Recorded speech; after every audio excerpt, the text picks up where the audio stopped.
গড়ে প্রতি ৩৪ মিনিটে বিয়ে হয় একটি, আর বিবাহ বিচ্ছেদ প্রতি ৭৫ মিনিটে একটি।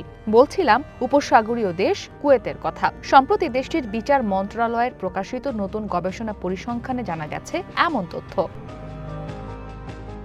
পরিসংখ্যানটি শরিয়াহ নোটারাইজেশন বিভাগের মাসিক কর্মক্ষমতা প্রতিবেদনের ওপর ভিত্তি করে তৈরি করা হয়েছে।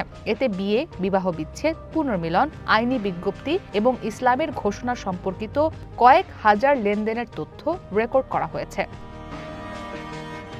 গালফ নিউজের প্রতিবেদনে বলা হয়, ২০২৫ সালের নভেম্বর মাসে কুয়েতে বিয়ে ও পুনর্মিলন সংক্রান্ত মোট ১,২৫২টি লেনদেন নথিভুক্ত করা হয়েছে, যা গড়ে প্রতিদিন ৪২টি লেনদেন অর্থাৎ প্রতি ৩৪ মিনিটে একটি বিয়ে বা পুনর্মিলনের ঘটনা নথিভুক্ত হয়েছে। আবার একই মাসে বিবাহ বিচ্ছেদ বা তালাক নথিভুক্ত হয়েছে ৫৯৫টি, যা গড়ে প্রতিদিন ২০টি তালাক অর্থাৎ প্রতি ১ ঘন্টা ১৫ মিনিটে তালাক হয়েছে একটি। প্রতিবেদনে আরও বলা হয়, বিয়ে চুক্তির সংখ্যা ছিল ১,১৪৩টি, যা গড়ে প্রতিদিন ৩৮টি চুক্তি। বিয়ের ক্ষেত্রে ৭৩% বেশি ছিলেন কুয়েতের নাগরিকরা, আর দেশটির নাগরিক নন এমন ব্যক্তি ছিলেন ১৬% বেশি। এছাড়া কুয়েতি পুরুষ ও কুয়েতি নন এমন নারীর মধ্যে বিয়ের সংখ্যা ছিল ৮.২%, আর কুয়েতি নন এমন পুরুষ ও কুয়েতি নারীর মধ্যে বিয়ে ছিল ২.৩%। এই হিসেবে কুয়েতি স্বামী এবং কুয়েতি নন এমন স্ত্রীর মধ্যে চুক্তি সবচেয়ে বেশি, প্রায় ৫৪%। তবে কুয়েতি দম্পতিদের মধ্যে কোনো বিয়ের সত্যায়ন চুক্তি নথিভুক্ত হয়নি।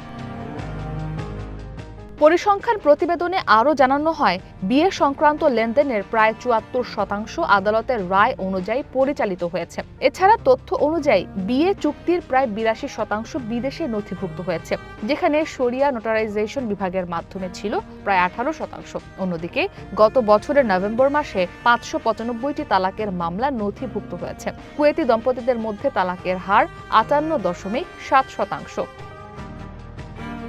পুনর্মিলন মামলা নথিভুক্ত হয়েছে ৯২টি। এ হিসেবে গড়ে প্রতিদিন মামলা হয়েছে প্রায় ৩টি। এর মধ্যে প্রায় ৮৬% মামলা পুনর্মিলন সনদপত্রের মাধ্যমে নথিভুক্ত হয়েছে।